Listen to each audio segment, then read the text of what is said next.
October 31st, 2005, Russinovich dropped a bomb on his blog. Sony BMG Music Entertainment distributed malware with music CDs that secretly installed a rootkit on computers. How did we get here?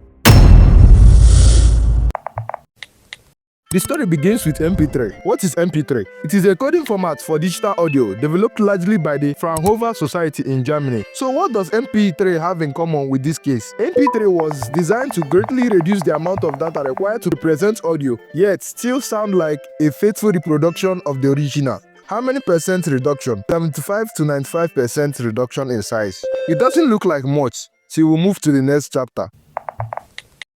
Napster is a peer-to-peer file transfer program developed by Sean Fanning and Sim Parker. This program was infamous for aiding sharing and downloading of copyrighted music and bootlegged videos. How many copyrighted materials, you might ask? We are talking about terabytes. But the average internet speed then was 28.8 kilobytes. How did people manage to upload and download these massive files? That is where the MP3 format comes in. People do buy music CD and burn it into MP3 file and upload it to the site. This made the record labels lose money, and they weren't happy. Among that record label was Sony Music. Instead of filing a lawsuit, they came up with a sinister plan. America's Conference on Information Systems 2000. Steve Heckler, a senior vice president of Sony Pictures Entertainment, told the attendees that Sony is going to take aggressive steps to stop this. We will develop technology that will transcend the individual user. We will firewall Napster at source. We will block it at your cable company. We will block it at your phone company. We will block it at your ISP. We will firewall it at your PC. These strategies are being aggressively pursued because there is simply too much at stake. Sony Music Entertainment downplayed Heckler's remarks as being personal opinion rather than the company's policy, a statement that will turn out to be false. 31st October 2005, Russinovich dropped a bomb on his blog. Sony secretly installed a rootkit on computers. They installed one of two pieces of software that provided a form of digital rights management by modifying the operating system to interfere with CD copying.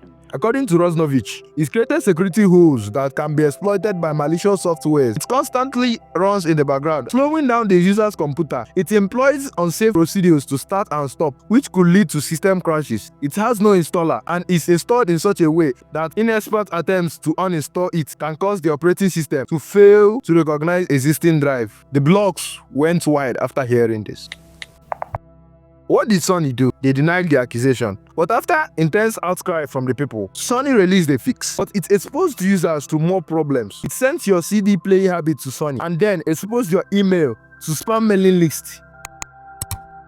On November 21, 2005, Texas Attorney General Greg Abbott sued Sony BMG. It alleged that the company installed spyware on millions of CD. On December 21, 2005, he added new allegations to the lawsuit, claiming that the rootkit violated the state spyware and deceptive trade practice law because the software would be installed on a computer, even if the user declined the license agreement authorizing the action. Sony was ordered to pay $750,000 in legal fees to Texas, accept customer refunds of affected CDs. Class action lawsuits were filed against Sony BMG in New York and California. On December 30, 2005, the New York Times reported that Sony BMG has reached a tentative settlement of the lawsuit, proposing two ways of compensating consumers who had purchased the affected CD. According to the proposed settlement, those who had purchased the infected CD will be paid $7.50 and provided the opportunity to download either a free album or 3 additional albums if they elected to forego the cash incentive. Stalwart Baker of the Department of Homeland Security